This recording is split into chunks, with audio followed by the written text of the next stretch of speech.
Thank you very much, everybody. What a great song that is, but we'll cut it a little short because we have some business to discuss. What a group of smart ones we have in front of me today. That's about as good as it comes up here, the brain power, the greatest power of them all, the brain power. Well, I'm thrilled to be here with so many tech leaders and luminaries as we take historic action to reassert the future which belongs to America, always has belonged to America. We just lost sight of it on occasion. And I just want to start by stating that we've just concluded our big trade deal with Japan and numerous other countries in addition, as you know. But on the Japan deal, because it was literally just signed, letter was just signed, it gives us a sort of signing bonus. So I'll bring it into sports talk, a signing bonus. Like you have signing bonuses too, I understand. Getting a lot of money, 100 million, that's not bad. But that's not as good as the signing bonus we got. We got a $550 billion signing bonus for the country. And we had the tariff at 25%. As you know, we had a tariff at 25%. And these are great people that we negotiated with, but we agreed to reduce it to 15 based on the fact that Japan has agreed for the first time ever to open up its country to trade so that all of our American businesses and business geniuses, including many in this room, can go out and do business openly and freely in Japan, a very rich and prosperous and profitable and wonderful country, frankly. And we will pay a zero tariff as we do business in Japan. So we're paying zero, they're paying 15. We're getting $550 billion. And to be exact, it's 90% of that, but we control the whole lot of it. And it's really been great. And they're very happy, and their stock market went up, and our stock market went up, and that's supposed to be the way it is. Ours went way up, and theirs went up. And we've made numerous other deals like that. But the opening up of a country is very important to us. We have numerous countries that have opened their doors, just made some incredible transactions, but we're going to have a very, very simple tariff for some of the countries. We have so many countries, you can't negotiate deals with everyone, so we'll have a straight, simple tariff of anywhere between 15 and 50%. A couple of we have 15 because we haven't been getting along with those countries too well, so we just say, let's pay 50, and that's the way it is. But remember, we get countries that were closed, always closed. Everyone in this room would never remember any of them to be open. We've offered such a deal to the European Union, where we're in serious negotiations, and if they agree to open up the union to American businesses, then we will let them pay a lower tariff. So the tariff is very important, but the opening of a country, I think, can be more important if our businesses do the job that they're supposed to be doing. Such openings are worthy of many points in tariffs, and they're a good thing, not only for, as an example, Japan or Europe, but certainly a great thing for America because it allows our businesses to go out and fairly compete and do really well if they compete properly, like the people that I know. Everyone in this room practically I know has competed very successfully. I haven't seen any, and I know the losers just like I know the winners. I tell you, I don't see any of the losers here. But now if some of the countries that pay 25% or more on autos complain, remember that Japan was willing to pay upfront the $550 billion for that privilege of negotiating with the United States of America. We also made a deal yesterday with the Philippines and Indonesia, which in both cases will be opening up their country. And we're in the process of completing our deal with China. And as you know, the UK, we made a deal. It was a very good deal for everybody. Everybody's happy. It's always nice when everybody can be happy. But mostly we'll be charging straight tariffs to most of the rest of the world because we have over 200 countries. People don't realize that's a lot of deals. Even if you're like me, a deal junkie, that's a lot of deals. That would be too much for anybody. Ooh. How did we do with this country that I never heard of? We got a lot of deals cooking, but America is taking in hundreds of billions of dollars like it never has before. Investments into our country at the highest point ever in history, and we've just really been opened up for business for 3 of the 6 months. The first couple of months, we got ourselves all set. Done a great job with our military, as you know. You saw that 2 weeks ago when you saw the way those incredible B-2s flew into Iran and took out an entire nuclear potential deadly force. But I want to thank some of the incredible people that I see before me, including White House AI czar David Sachs. He's been great for organizing this very important summit, and especially for putting it in D.C., where it's a little bit easier. I don't know if it's easy for you, but it's a hell of a lot easier for me. Along with his colleagues at the All In podcast, which is very good. I did that podcast a year and a half ago, and I said, this is something, it was pretty new, pretty raw.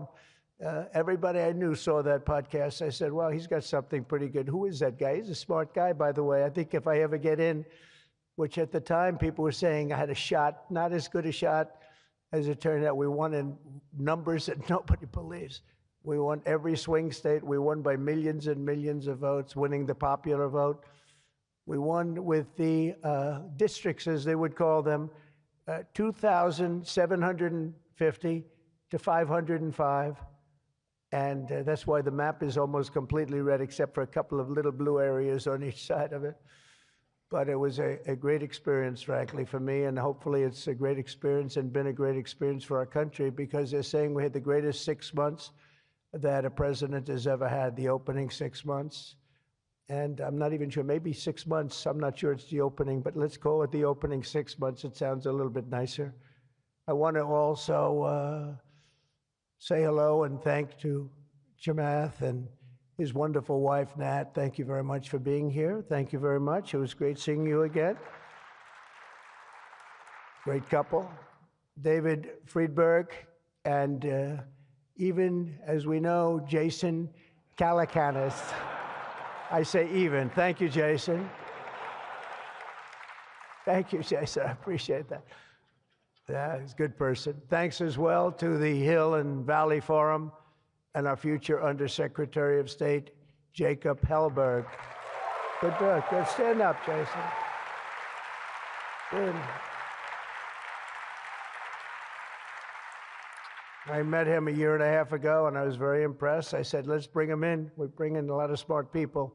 And David's been unbelievable as the job he's doing.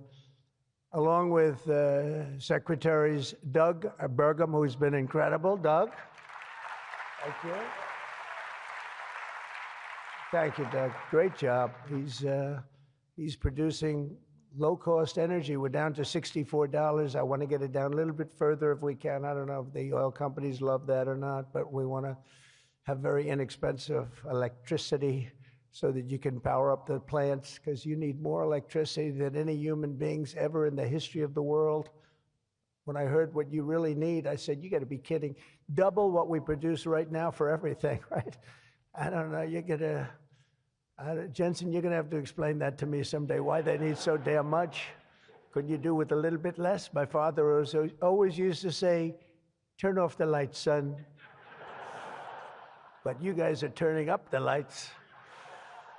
I want to thank Howard Lutnick for doing a terrific job. He was involved in the big deal that we just completed with Japan. Howard, wherever you are, Howard. Where is Howard? Hi, Howard. Great job you did. Appreciate it. Really, that was an interesting negotiation, wasn't it? These are tough people. These are good negotiators, I will tell you, Japan. But they love their country, and they do what's right for their country. I want to thank Chris Wright, if Chris is around. Chris is here because he's helping with the tremendous energy success that we're having. We're having tremendous energy success. We're the biggest. We have more energy than anybody else in the world. Nobody knew that until I came along, but we have more energy than anybody else in the world. We're making incredible deals on energy, including deals in Alaska. Well, we that's the mother lode, that's the big one, and we're making deals with various Asian countries that need it, and it's actually hard to believe, you don't think of it, but Asia is very close to Alaska, relatively speaking. It's not the closest, but it is pretty much the closest when it comes to oil and gas and energy, and we're making some incredible deals, and I want to thank Chris. Chris is fantastic, works in partnership really with this gentleman who's the head of you've got the land and he's got the energy, right? But they formed a great partnership, Doug. So that's one of the greatest partnerships I've seen in a long time. They work hand in hand, and they have done a great job. Administrators, Kelly Loeffler, I think, is here. Kelly, thank you very much. Hi, Kelly. Thank Kelly. And probably the most important man in the room, and I say it in all sincerity, more important than Doug and Chris and all that energy they're producing. He's a man that produces fast permits on the environmental impact statements. He gets them done. I said, Lee, you have 1 week for nuclear, and you have a couple of days for oil and gas, okay, for the approvals.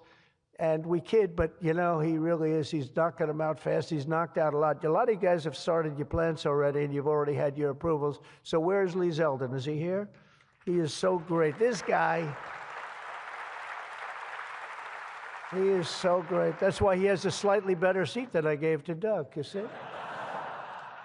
Nah, he's doing a fantastic job in a lot of ways, but he's doing a great job, and he's getting fast permits, and safe and good and everything else, but he's moving them along rapidly, already given some. And, one of the most exciting things we'll talk about in a second is the fact that you're going to build your own electric producing plants when you build whatever you're building. And it's different things, including automobile factories, which are going up all over the place. You'll see them starting soon. They're moving into our country because of the tariffs, because they don't want to pay the tariffs. They're moving into our country at a record speed. But the ability to build your own electric plant, not having to rely on a 100-year-plus old grid. And then if you have electric capacity extra, you're going to sell it into the grid, make some money, but you'll sell it right back into the grid. Director of the Office of Science and Technology Policy, Michael Kratsios. Michael, thank you very much. Thank you, Michael. As well, it's supposed to be taking a vote right now, a big vote. Senator Ted Cruz. Is Senator Cruz here? Oh, look at my senator. Why aren't you voting? I think we lost David McCormick, who's voting. So is David here? Because you're supposed to be voting, Ted. I don't know. I'll tell you what, this man works hard. Ted works hard, and he works good. And a very special thanks to some of the top industry leaders here, including somebody that's amazing. I said, look, we'll break this guy up. This is before I learned the facts of life. I said, we'll break him up. They said, don't say, it's very hard. I said, why? I said, what percentages of the market does he have? Sir, he has 100%. I said, who the hell is he? What's his name? His name is Jensen Huang, NVIDIA. I said, what the hell is NVIDIA? I've never heard of it before. He said, you don't want to know about it, sir. I figured we could go in and we could sort of break them up a little bit, get them a little competition. And I found out it's not easy in that business.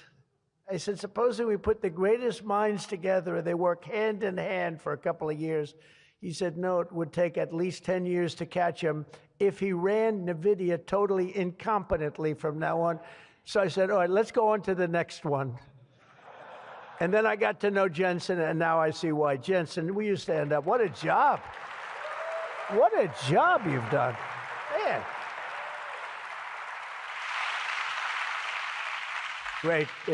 He's a great guy, too. Lisa Su of AMD. Lisa? Thank you. Congratulations. Great job. Sham Sanikar of Palantir. We buy a lot of things from Palantir. Where are you? Are we paying our bills? I think so.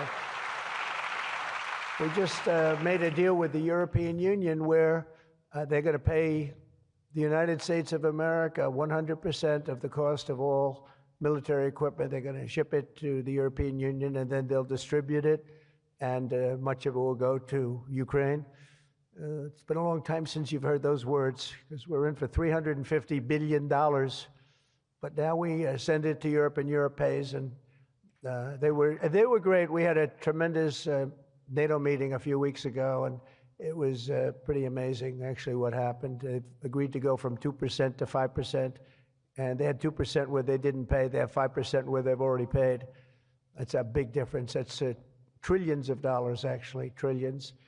But they're going to spend that money in the United States with our defense companies, and we're going to send it to them, and they'll distribute the equipment that we send.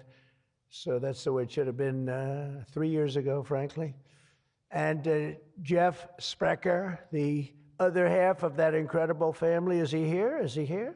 He's a fantastic guy, international, intercontinental exchange, and he's been a friend of mine for a long time, the husband of Kelly, who's really doing a good job. You are really doing a good job. And small business, which is actually big business if you add it all up, right? It's probably the biggest bank there is, but they call it small business, and she's done a fantastic job. Thanks, Kel. Say hello to Jeff. As we gather this afternoon, we're still in the earliest days of one of the most important technological revolutions in the history of the world. Around the globe, everyone is talking about artificial intelligence. I find that too. Artificial, I can't stand it. I don't even like the name. You know, I don't like anything that's artificial. So could we straighten that out, please? We should change the name. I actually mean that. I don't like the name artificial anything, because it's not artificial. It's genius. It's pure genius. And its potential to transform every type of human endeavor and domain of human knowledge, from medicine to manufacturing to warfare and national defense. Whether we like it or not, we're suddenly engaged in a fast-paced competition to build and define this groundbreaking technology that will determine so much about the future of civilization itself, because of the genius and creativity of Silicon Valley. And it is incredible. Incredible genius. Without question, the most brilliant place anywhere on earth. America is the country that started the AI race. And as President of the United States, I'm here today to declare that America is going to win it. We're going to work hard. We're going to win it.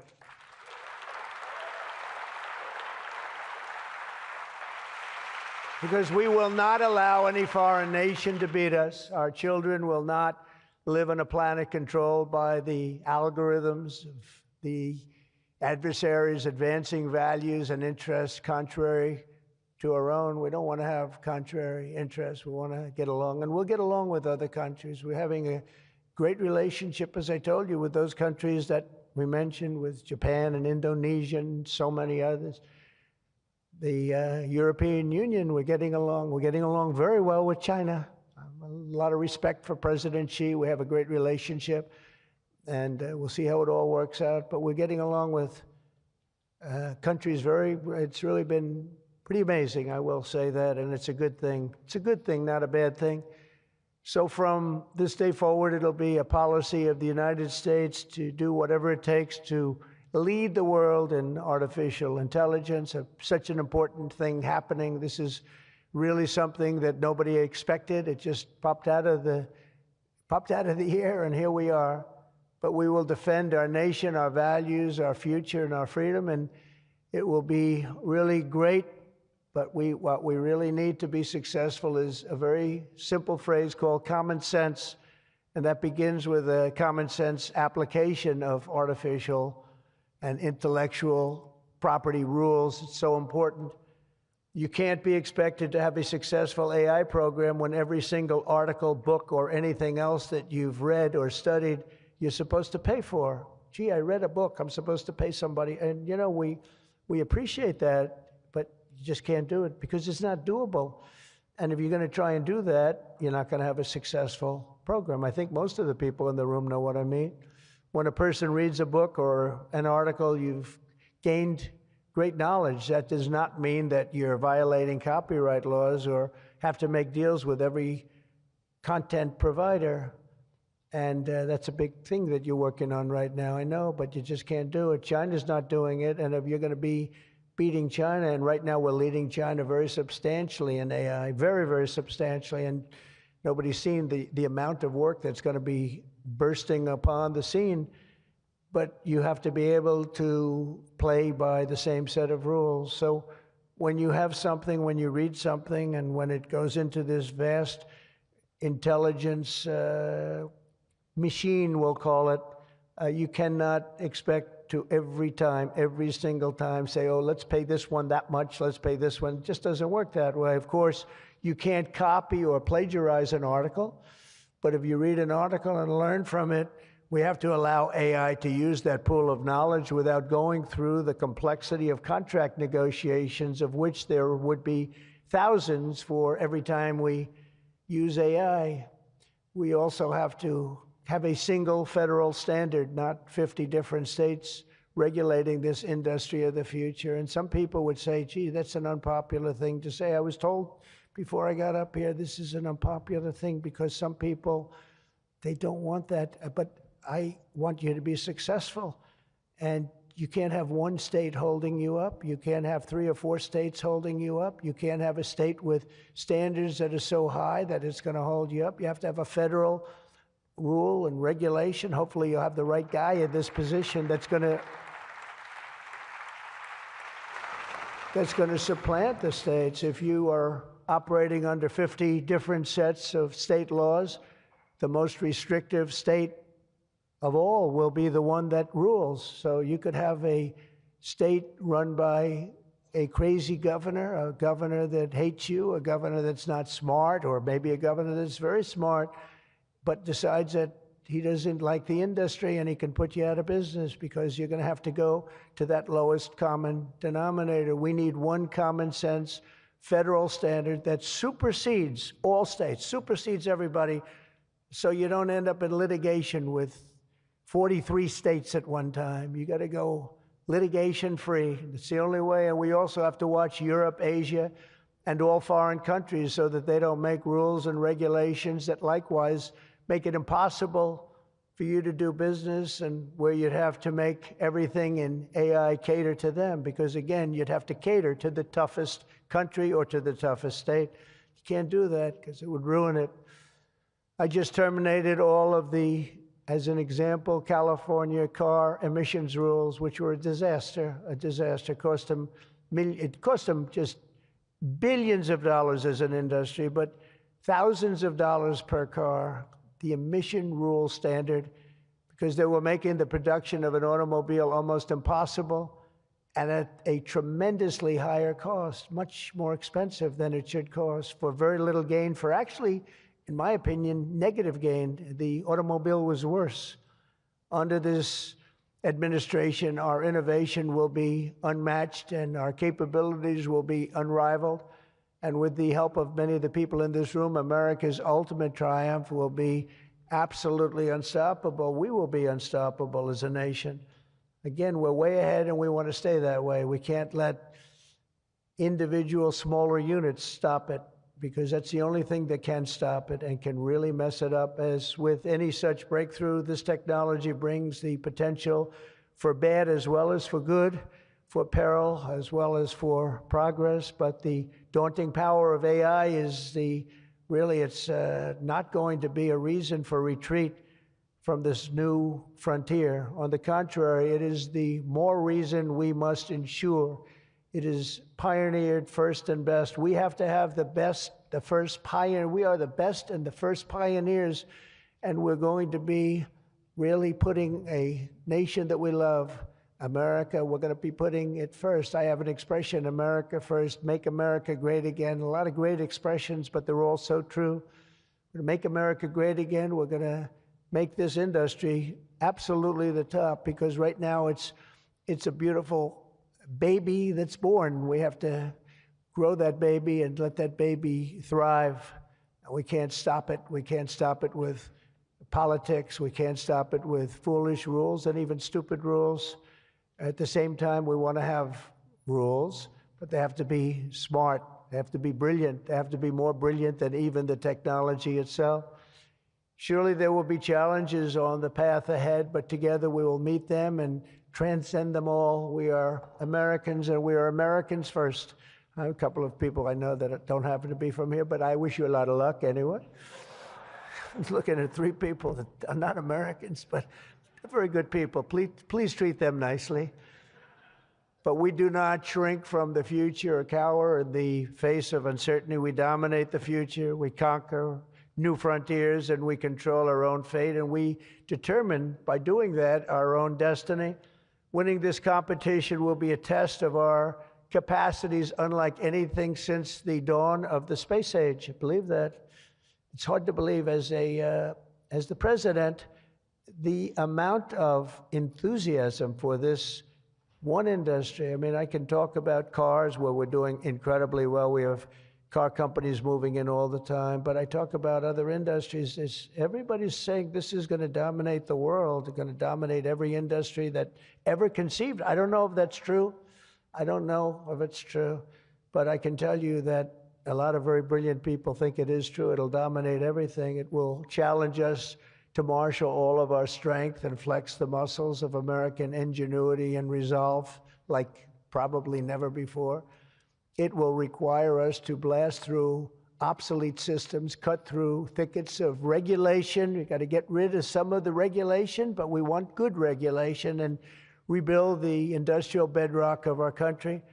And perhaps most importantly, winning the AI race will demand a new spirit of patriotism and national loyalty in Silicon Valley and long beyond Silicon Valley.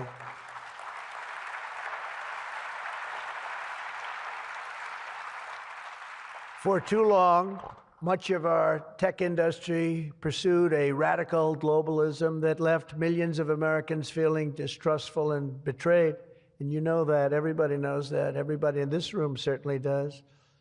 Many of our largest tech companies have reaped the blessings of American freedom while building their factories in China, hiring workers in India, and slashing profits in Ireland. You know that? All the while dismissing and even censoring their fellow citizens right here at home. Under President Trump, those days are over. We need U.S. technology companies to be all in for America. We want you to put America first. You have to do that. That's all we ask. That's all we ask.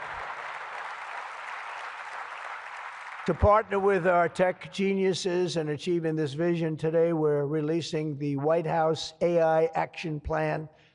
Big stuff. We're signing it right after this. In fact, I see it sitting right there. Maybe I should just sign it right now. Who the hell has to make the rest of this speech, right?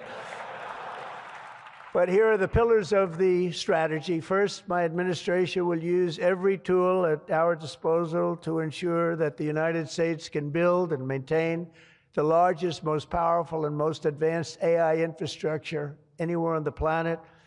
America needs new data centers, new semiconductor and chip manufacturing facilities, new power plants and transmission lines. And under my leadership, we're going to get that job done, and it's going to be done with certainty and with environmental protection and all of the things that we have to do to get it done properly. Virtually all of these large capital investments can be and should be made by the private sector. And they want to do that. They just want to be able to do it.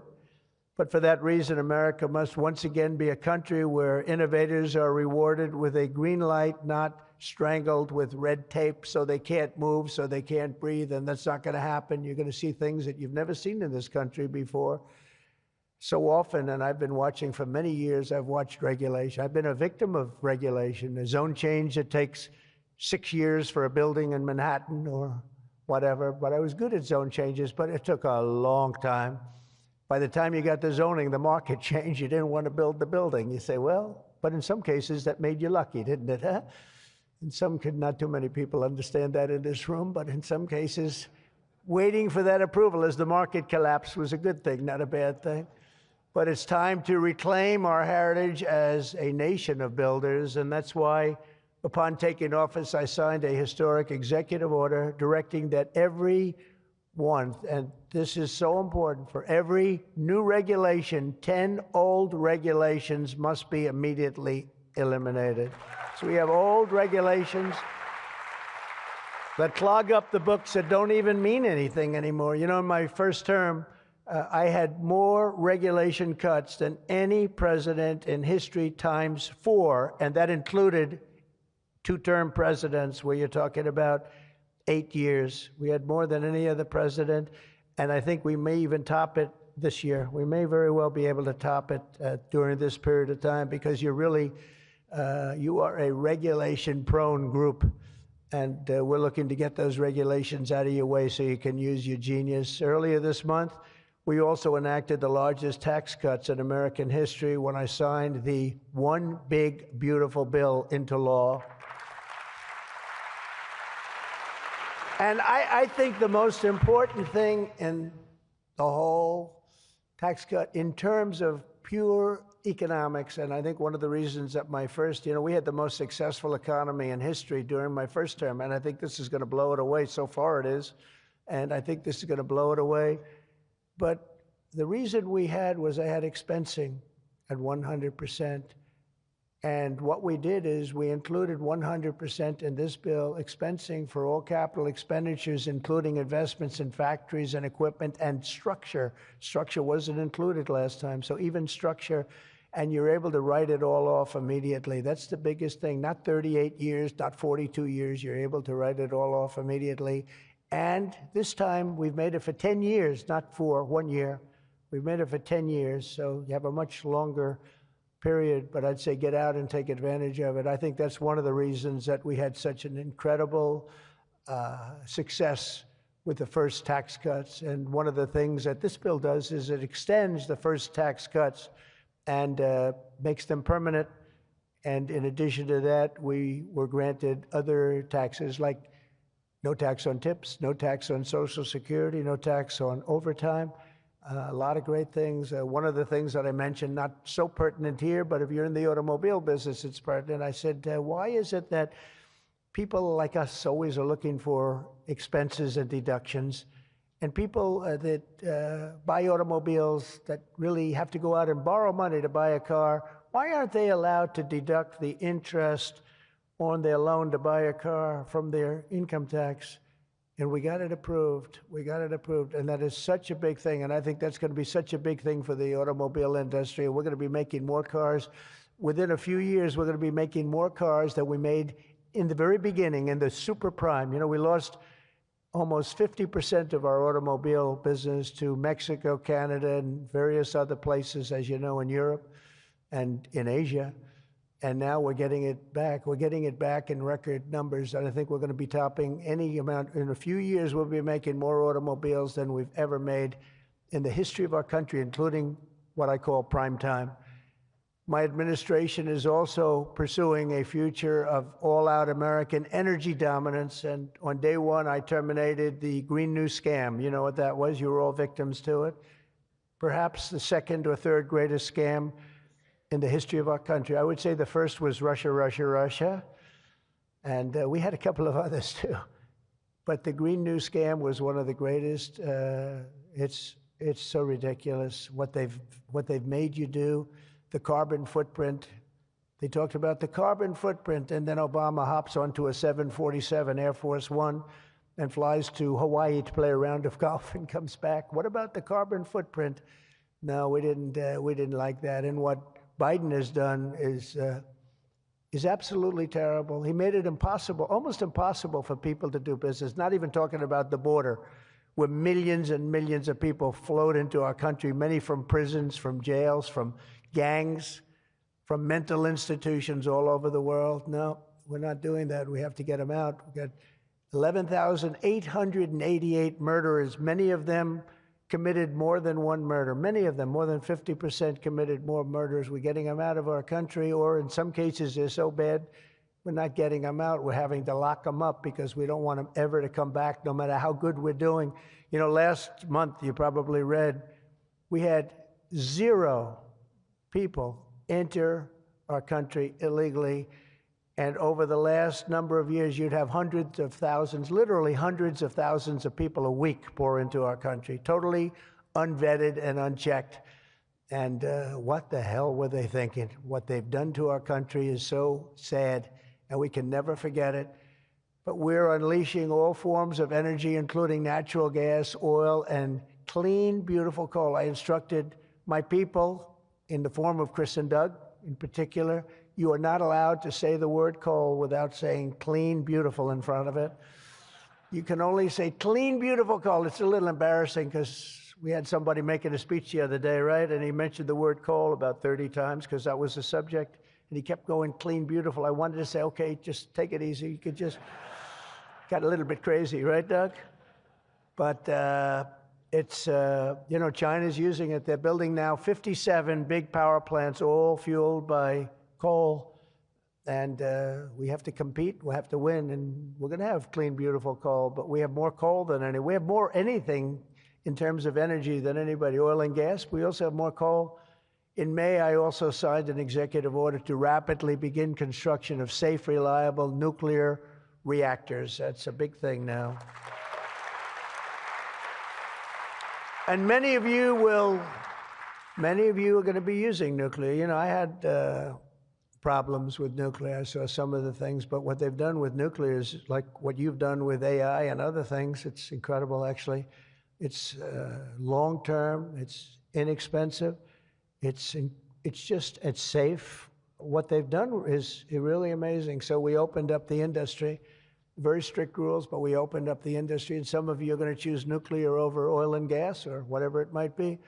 Under the last year of Biden, China added 11 times as much power generation capacity as did the United States. Can you imagine that 11 times? Under the Trump administration, we will be saying those very famous campaign words, drill, baby, drill, and build, baby, build. And we will be adding at least as much electric capacity as China. We think we're going to catch them and maybe even have something a little bit extra. They're going very rapidly, but so are we.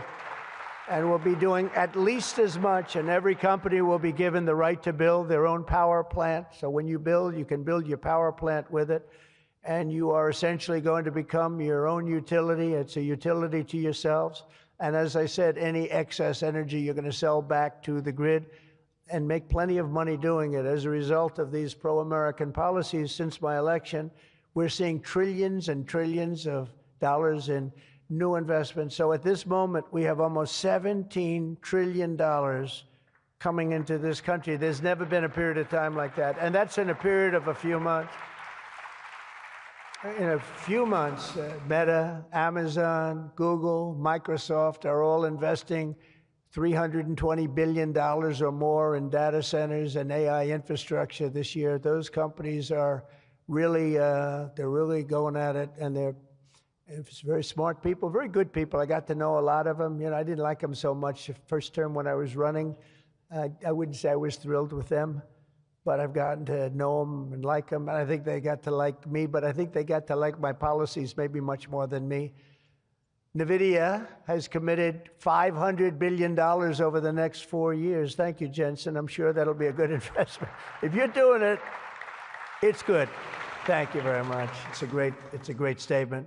Last week, I was in Pennsylvania as 20 companies announced $92 billion with David McCormick, senator, great guy from Pennsylvania. $92 billion in energy and data center projects, including what will soon be the largest natural gas power plant anywhere in North America. They're going to town. It's already under construction, the largest in North America by far. For decades, we had leaders who spent their time focused on building up foreign nations. Under the Trump administration, we are going to have leaders who are going to build up our nation. This colossal investment in AI infrastructure and many other industries, for that matter, such as automobiles and so many other things, will also create thousands and thousands of great-paying jobs, the kind of jobs we want, including lots of blue-collar jobs. And you know, our numbers are very good right now, but wait till you see these numbers in 2 years from now. It will mean higher wages and more opportunity for millions of energy workers, HVAC technicians, engineers, electricians, and the hardworking citizens who make our country run. These are great people that make our country actually run. To ensure America maintains the world-class infrastructure we need to win today, I will sign a sweeping executive order to fast-track federal permitting, streamline reviews, and do everything possible to expedite construction of all major AI infrastructure projects. And this will be done. You will get so good a service in so many ways, not only from Lee with the environment, but you need many other types of permits, and you're going to go so fast. You're going to say, well, wait a minute, this is too fast. I didn't expect to go this quickly. This is a problem. I may cause a problem in opposite, but including factories, data centers, and power plants of all kinds, the United States will have total industrial and technological supremacy. The second pillar of our action plan for AI dominance is to get the entire world running on the backbone of American technology, and I think that's very much happening right now, and I think it's going to happen. The last administration was obsessed with imposing restrictions on AI, including extreme restrictions on its exports. As you know, they made it very difficult to export. This alienated American partners and drove even our friends into the arms of China and other countries. That's why upon taking office, I repealed the so-called Biden diffusion rule. Can you imagine that? That crippled American AI exports, the Biden diffusion rule. I wonder who came up with that name, because he has no idea what it is. He had no idea what it was. He came up with a rule. I wonder who drew that one. I wonder, was that signed by the AutoPen, I think, because they went to him and said, we're going to do a diffusion rule. Mr. President, what? What? It's okay, the AutoPen will take care of it. It's one of the greatest scandals in the history of our country, let me tell you. Under my administration, we will maintain necessary protections for our national security, but we will never forget that the greatest threat of all is to forfeit the race and force our partners into rival technology. We're not going to do that. We're not going to do that. Okay? Not going to let that happen. That could be the end. When I traveled to the Middle East in May, every leader I met was thrilled to do business with American tech firms and with America, and they were all thrilled to meet me, believe it or not. It's hard to believe, isn't it? But they were. By the way, most powerful woman in the world is here today. Susie Wiles, stand up, please. Susie Wiles, Chief of Staff. She can take out a country with a mere phone call. No, they just voted her the most powerful woman anywhere in the world. She might be the most powerful person in the world, I think. But she's done hasn't she done a good job, though, huh? Good. But we're going to come home with trillions and trillions of dollars in deals, and that's the way it is. But the King of Saudi Arabia, I met three great leaders. I went to three countries predominantly. King of Saudi Arabia said, and I can say that Qatar and UAE, the leaders, brilliant guys, great people, they said the same thing. They said, you know what, that 1 year ago, your country was dead. It was a dead country. They were looking at China, they were looking at other places, but you had a dead country. And today, Mr. President, you have the hottest country anywhere in the world. They said that, and they meant it so strongly.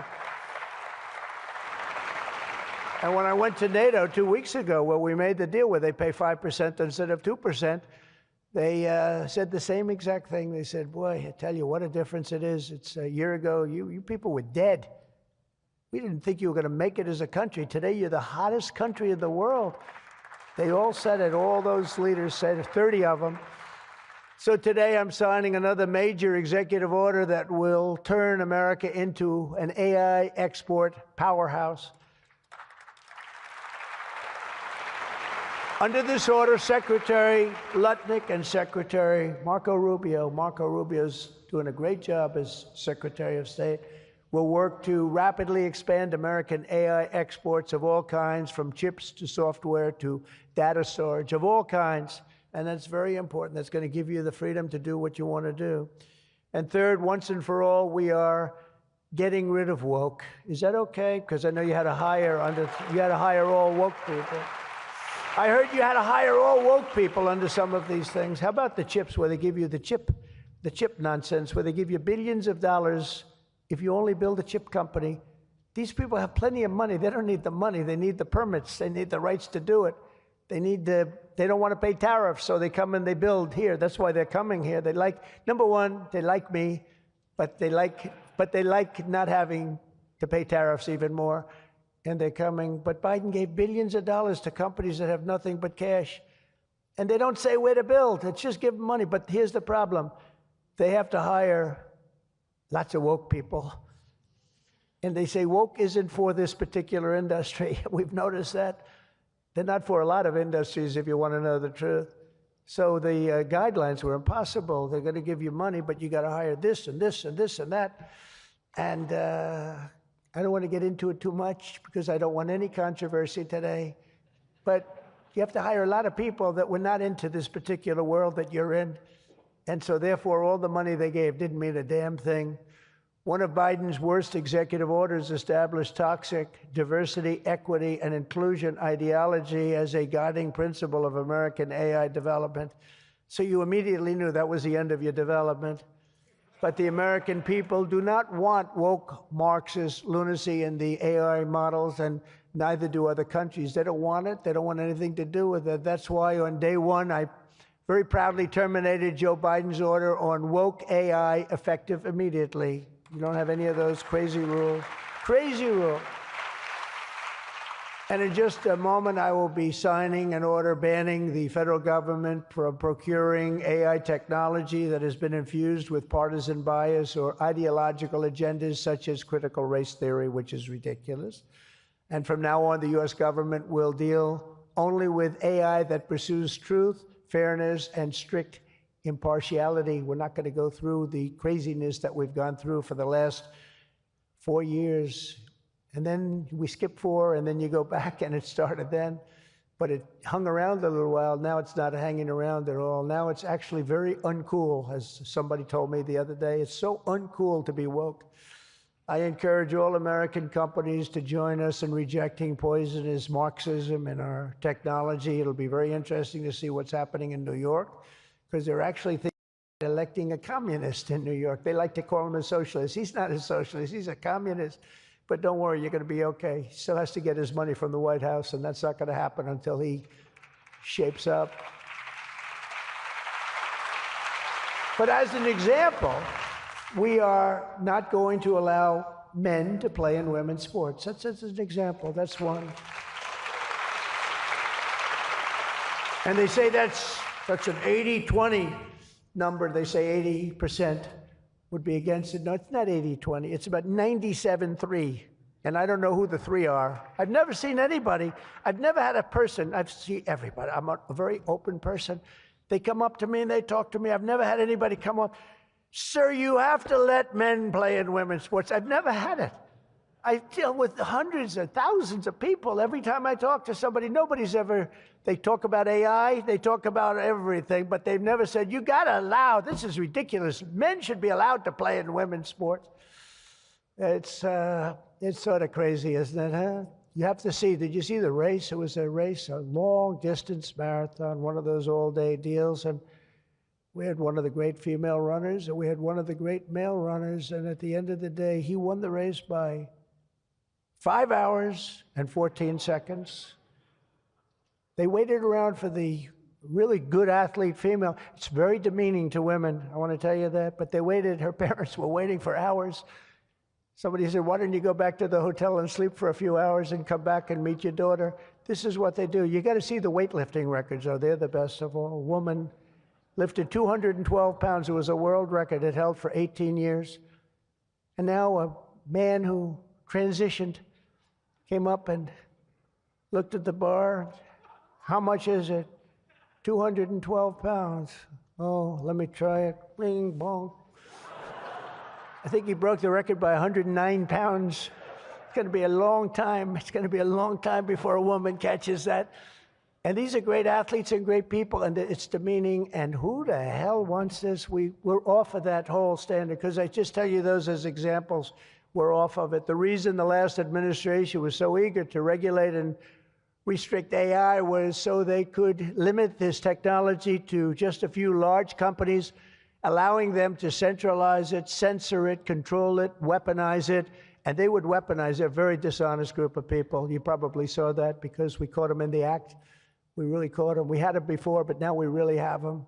We have it where it counts. But this is the exact opposite of my approach. The unique strength of the American tech industry has always come from its startups and small tech. It comes through small. Jensen was small. Were you ever small? I think so. When you started in your bedroom, I think you were small, right? He started as very small, and now he's really become very amazing. If you regulate them too much, you kill the source of American genius and technological power. I believe that. Joe Biden had a plan to lose the AI race. I think he wanted to lose it because his plan would never have worked. It would have never been successful. You would have spent a lot of money and you wouldn't have been able to win. They didn't allow you to win, but we have a plan which only admires and respects the winners. Every citizen should take incredible pride in the inspiring feats of American innovators who are pushing the bounds of human knowledge and achievement. The people of OpenAI, Google, Meta, and countless startups are proving once again that America is impossible. You are just impossible to beat. You're not going to be beaten. We're not going to let that happen. When you do your best, when you work your hardest, and when you're allowed to be free of horrible, foolish regulation. And you're going to have regulation, but it's going to be sensible, smart regulation. There's nobody who's going to beat you. As we push even further into this exciting frontier, let us never forget that all of this prosperity and progress has come from the culture of freedom and hard work, merit, ambition, and risk-taking passed down from one generation of Americans to the next. Silicon Valley rose to wealth, fame, and glory by exemplifying these values, and it will win this race not by rejecting them, but by embracing them like they have never been embraced before. We must put America first. This is a nation that invented the light bulb, the telegraph, the television, the telephone, the computer chip, the smartphone, the GPS, the integrated circuit, and even the internet. Basically, we invented everything. What is left? We invented everything. And now it's AI. We invented everything. Does anyone have anything else to say? And now we're going to take it to a new level. But Americans were the first to fly a plane, first to harness the atom, and first to plant our flag on the moon. We mastered the industrial age. We created the digital age. And now we are leading the world into the golden age, indeed, the golden age of America. With your help, that golden age will be built by American workers. It will be powered by American energy. It will be run on American technology, improved by American artificial intelligence, and it will make America richer, stronger, greater, freer, and more powerful than ever before. And I will now do my share by going and signing a name without an auto pen. I will sign it. If we had one, I wouldn't use it anyway, but we will sign it auto pen free, and we will say, Donald J. Trump, God bless America, and God bless you, and good luck, because the race has just begun, and you're going to win it. Thank you very much, everybody.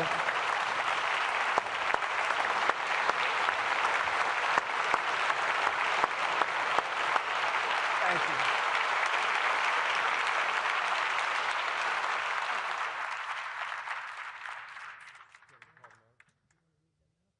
Yes, sir, Mr. President. Mr. President, the first executive order that we've prepared for your signature today relates to federal permitting for data center infrastructure. As you mentioned during your speech, this is a crucial issue affecting the entire AI industry. What this executive order will do is establish fast-track permitting and ensure that the federal government is working to get data centers approved and through the permitting pipeline as quickly as possible.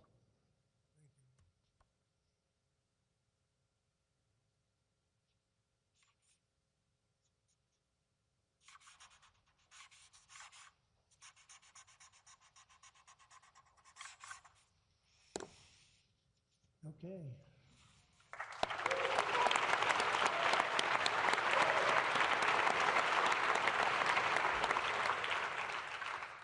As you said before, sir, it's absolutely essential that American AI models and the American AI industry dominates the future of this industry around the world. What this next executive order will do is promote, through various instrumentalities of the federal government, the export abroad of American AI models to ensure American AI dominance in the future.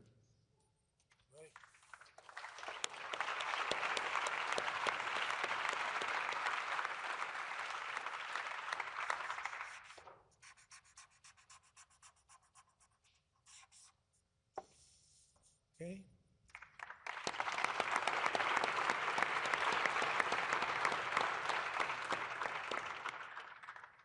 And lastly, sir, as you said in your speech,